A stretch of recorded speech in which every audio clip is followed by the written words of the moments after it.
Shamati 15.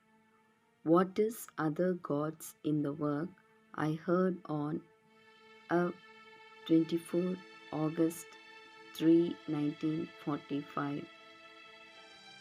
It is written, Thou shalt have no other gods before me. The Holy Zohar interprets that there should be stones to weigh with. It asks about it, how is the work weighed in stones, by which one know one's state in the ways of God. It replies that it is known that when one begins to work more than one is used to, the body begins to kick and reject this work with all its might. This is because, regarding bestowal, it is a load and a burden for the body. It cannot tolerate this work, and the resistance of the body appears in one in the form of alien thoughts. It comes and asks the questions of who and what, and through these questions, one says that all these questions are certainly sent to him by the Sitra Akra, other side, to obstruct him in the work. It says that if at that time one says that they come from the Sitra Akra, one breaches what is written, Thou shalt have no other gods before me.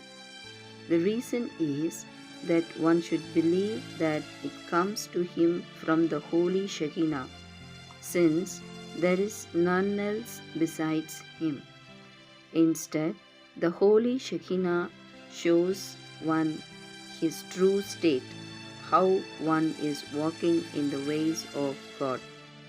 This means that by sending him these questions, called alien thoughts, that is, through these alien thoughts, she sees how he answers the questions regarded as alien thoughts. And all this, one should know one's true state in the work so he will know what to do. It is like a parable. A friend wanted to know how much his friend loved him. Certainly, when face to face, his friend hides himself because of the shame. Thus, one sends a person to speak badly about his friend. Then he sees his friend's reaction while he is away from his friend. And then one can know the true measure of his friend's love. The lesson is that when the Holy Shekinah shows her face to a person, meaning when the Creator gives one liveliness and joy, in that state, one is ashamed to say what he thinks about the work of bestowal and of not receiving anything for oneself. However, when not facing it, meaning when the liveliness and gladness cool down, which is considered not facing it, then one can see one's true state regarding in order to bestow. If one believes that it is written that there is none else besides him, and that the Creator sends all the alien thoughts, meaning that he is the operator, one certainly knows what to do and how to answer all the questions.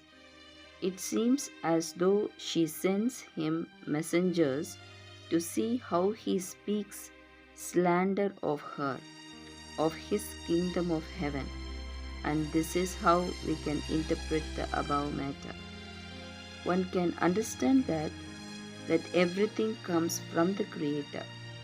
This is because it is known that the beatings that the body beats a person with its alien thoughts, since they do not come to a person when he does not engage in the work, but these beatings that come to a person in a complete sensation, to the point that these thoughts smash his mind.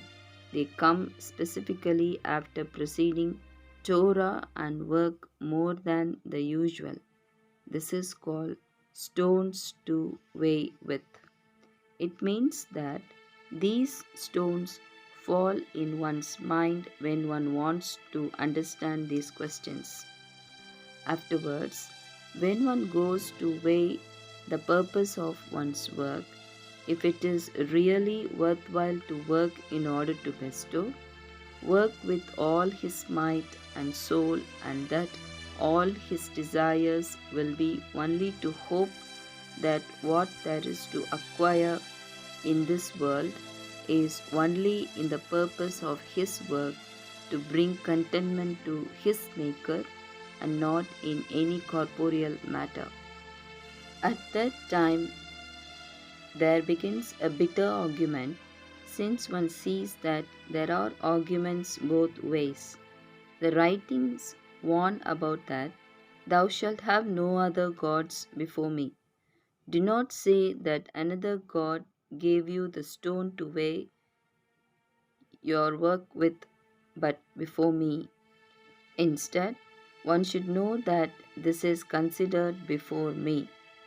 This is so that one will see the true form of the basis and the foundation upon which the structure of the work is built.